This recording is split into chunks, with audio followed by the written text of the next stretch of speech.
The stock's worked. It's gone from, what, 30 up to about 95.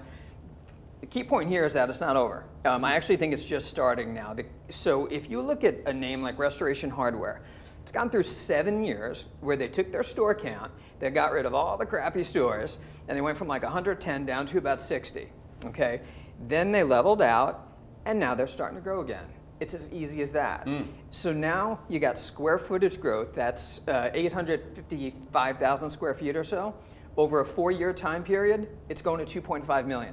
Wow. So you've done retail a really long time, and a couple of lives earlier too, but you do not want to short a retail stock where square footage is accelerating by that much. And when you look at it, with a good concept, right? If you have a blow-up concept that's growing. Oh, this is a great concept. Yeah, exactly. So if you take a look at this past quarter, so they comped 16% and 19% in stores. It's the greatest comp, no, the best comp in all of retail. So no one comped higher than Restoration Hardware this quarter. Comp being, for those of you that don't know, in that store, the same store did year over year in the comparative period. That's why he calls it the comp. That's what they did. That's how fast they grew. Right. So it did a comp of 16, 19 in store, and leveraged that into earnings growth of 27%. Wow. This is the slowest quarter of the year. Why? Square footage growth in this quarter only grew 7%.